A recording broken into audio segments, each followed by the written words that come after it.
قصتنا ديال اليوم وقعت في احد الدول العربيه، والقصه ديال واحد الزوج والزوجه ديالو. هاد الزوج والزوجه ديالو كانوا عايشين بوحدهم في الدار ديالهم، كانوا عايشين بخير وعلى خير، ما كانش بيناتهم شي مشاكل، الامور ديالهم كانت غاديه مزيانه. ولكن الزوج لاحظ ان الزوجه ديالو عندها فيسبوك، كونت ديال فيسبوك بالتخبيه عليه، لانه كانت دايره هذاك الكونت ديال فيسبوك وهي مخبيه عليه. فهنا الزوج شك في الزوجه ديالو، ربما تكون كدير شي علاقات افتراضيه او مع العالم الافتراضي مع بعض الشباب.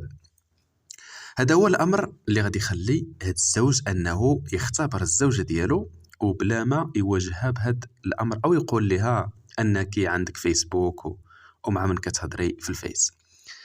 غادي يمشي يصاب واحد الكونت ديال الفيسبوك، غادي يصيفط لها انفيتاسيون، غادي تقبلو، وهنا غادي يبقى يتراسل معها بصفته انسان غريب. فعلا بقى كيراسلها. هاد الزوجه بقات كتراسل مع هاد الشاب لانه هو كان عطاها واحد الاسم معين. المهم بقاو كيتبادلوا الحديث ما بيناتهم، وفي الغياب الزوج ديالها، اما ملي كيكون الزوج ديالها وكيكون معها في الدار فراه كتكون قطع الاتصال مع العاشق المجهول. المهم هاد الزوج حتى هو تعود على هاد الطريقه، كيستغل الفرصه في الغياب ديالو كيبقى يراسل الزوجه ديالو بصفته انه هو العاشق المجهول. وحتى هاد الزوجه حتى هي كانت كترتاح معاه وكانت كتهضر معاه، وهو كان كيعاود لها بعض الامور وهي كتعاود له بعض الامور. هنا هي ارتحت ليه وحتى هو ارتاح ليها، وهو بالاحرى كان كيحاول انه يبين لها واحد الانسان انه مختلف. داكشي اللي كيديروا معاه في الخيال ماشي هو اللي كيديروا معاه في الواقع.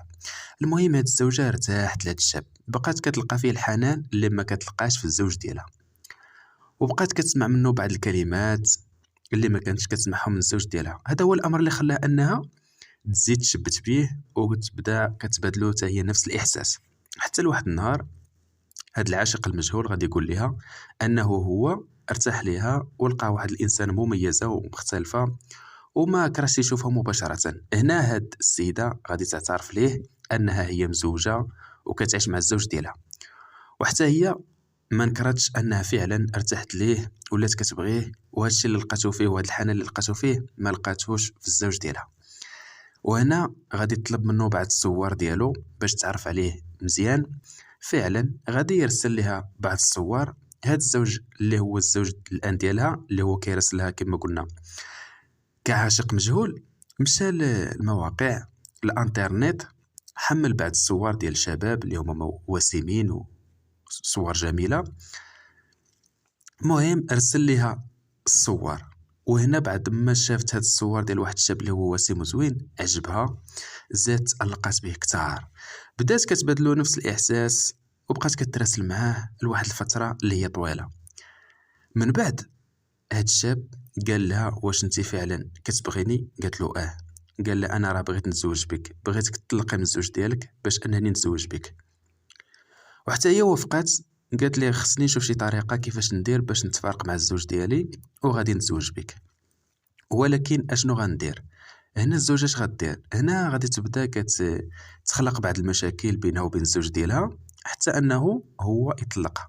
وبقات كتمشي للبيت ديال الاهل ديالها، كدوز واحد المده، من بعد كيمشي الزوج ديالها كيرجعها للبيت الزوجيه، ولكن هي كانت كدير مشاكل غير باش الزوج يمل منها ويطلقها. ولكن الزوج دار راسو انه ما عرف والو ما قال والو، بقى متمسك بها حتى انها هي طلبات منه الطلاق، طلبت منه انه يطلقها، ولكن هو رفض انه يطلقها. كل مره كانت كدير مشكل غير باش تفارق معاه، ولكن هو كان رافض هذا الفكر ديال الطلاق. كل مره كانت كتمشي عند العائله ديالها كيمشيو كيرجعها، حتى ان الاهل ديالها قالوا لها علاش انت باغي تطلقي منه؟ انسان كيبغيك ومادام كيجي لهنا وباش يصالحك ويرجعك لدارو الا وراه باغيك. ولكن هي كانت مصره على الطلاق. واخر مره غتمشي للبيت ديال الاهل ديالها، غدوز واحد المده، من بعد غادي يجي الزوج ديالها وغادي يرجعها للبيت الزوجيه. وهنا قال لها شوفي الا بغيتيني انني نطلقك بشرط. قالت له اما هو هذا الشرط؟ انا راه ما بغيت منك والو، فقط بغيتك غير تطلقني، ما بغيت حتى شي حاجه. ولكن الزوج هنا قال لها انا عندي شروط. قالت له انا مستعده انني نتكلف بمصاريف ديال الطلاق، ولكن هو قال لها لا انا ما بغيتش هادشي. الا بغيتيني نطلقك وخصني السبب علاش نطلقك. اش غايقولوا الناس الا انني طلقتك بدون سبب؟ ولكن الا بغيتيني نطلقك فراه خاصك تزوجيني، ومن بعد الزواج ديالي بشي انسان اخرى نقدر نطلقك. وهكذا حتى الا مشيتي عند البيت ديال الال ديالك، عند العائله ديالك، وسمعوني انني طلقتك، فغيكون واحد السبب علاش طلقتك، لانني انا مزوج وانتيا ما تقبلتيش هذا الامر. هاد الزوجه غادي توافق على هاد الشرط ديال الزواج.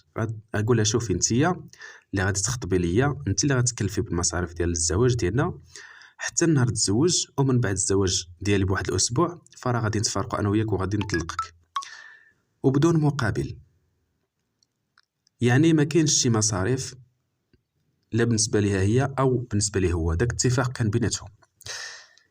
فعلا داك الشيء اللي غدير الزوجه وافقت على هذا الشرط، وهذا الامر كامل اللي كان كيوقع بينها وبين الزوج ديالها. فكانت كتعاودوا العاشق المجهول ديالها، والعاشق ديالها بعد ما عاودت له ان الزوج ديالها شنو طلب منها، فقال لها وافقي على هذا الشيء كامل وعملي داك الشيء اللي طلب منك، ومن بعد ملي غادي يتزوج هو راه غادي يطلقك وانا غنتزوج بك. هذاك الشيء غادي يمشي الزوج ديالها غادي يشوف واحد البنت وغادي يقول لها سيري خطبيها لي. هي اللي خطبتها له بنفسها، وهي اللي تكلفات بالمراسم ديال الزواج ديال حفل الزفاف وزوجاته. ومن بعد واحد الاسبوع قال لها دابا يمكن لينا اننا نمشيو للمحكمه باش نطلقك. فعلا مشى وطلقها، وهي فرحت بزاف لانها واخيرا غادي تتزوج بالانسان اللي هي كتبغيه واللي هي كتحبه، وهي اصلا ما عمرها شافته. فرحات وخبرات العاشق ديالها او العاشق المجهول بهذا، علمته بهذا الامر، قالت له انا الان اصبحت حره. فهاد العاشق قال لها شوفي غادي تعطيني واحد الاسبوع، غادي نقد واحد الامور ديالي، ومن بعد غادي نجي للبيت ديال الال ديالك وغادي نخطبك مباشره. قالت له مرحبا، ما كاين حتى شي مشكل، انا غادي نتسناك. فعلا بقات كتسناه، وفي هذا الاسبوع الطليق ديالها اللي هو الزوج السابق ديالها خدا الزوجه ديالو ومشى كيدوز شهر العسل. دوز داك الاسبوع ومن بعد ارجع للبيت الزوجي ديالو. هنا العاشق المجنون او العاشق المجهول كيرسل العاشقه ديالو، قال لها انا راه ساليت الامور ديالي ودابا يمكن ليا نجي لعندك وباش نخطبك. عطاتو العنوان فين غادي يجي وقال لها تسنايني، حدد معاه النهار اللي غادي يجي فيه. فعلا بقات كتسناه في الدار حتى انه كتسمعو دق في الباب ديال الدار. ملي غادي تخرج غادي تلقى الزوج ديالها السابق اللي هو الطليق الحالي ديالها. قالت له اشنو بغيتي؟ ياك انا وياك تفرقنا، ياك داكشي اللي طلبتي مني راه نفذتو ليك، ياك طلقت منك بدون مقابل، ما تبعتك حتى بشي حاجه، على جيتي عندي دابا شنو باغي مني؟ وسدت عليه الباب لان هي كانت كتسنى العاشق ديالها. ولكن من بعد الزوج ديالها او الطليق ديالها غادي يجبد التليفون ديالو وغادي يراسلها في الفيسبوك، غادي يقول لها انا راه كنتسناك قدام الباب، علاش سديت عليا الباب؟ علاش كتقولي هاد الهضره؟ هنا هاد الزوجه تصدمات، ما عرفت اشنو واقع. ملي فتحت الباب قالت له اشنو كتقول انت؟ اش هادشي اللي كاين؟ قال لها هذاك العاشق المجهول اللي كنتي انت كتبغيه وكتراسلي معاه فراه هو انا هو الطليق ديالك الحالي، ومادام انك انت كنتي كتخونيني بهذه الطريقه فانا تعاملت معك بنفس الطريقه. هذا الامر هذا ما غاديش تقبلوا الزوجه بطبيعه الحال، ولكن غادي تاخذ منه درس. وهذه القصه هذه راه واقعيه ووقعت في احد الدول العربيه. كنتمنى هذه القصه تكون نالت الاعجاب ديالكم. الى عجباتكم ما تنساوناش بواحد اللايك، اشتراك في القناه، فعلوا الجرس باش يوصلكم اي جديد، ونتلاقاو ان شاء الله في قصه واحده اخرى جديده. والسلام عليكم.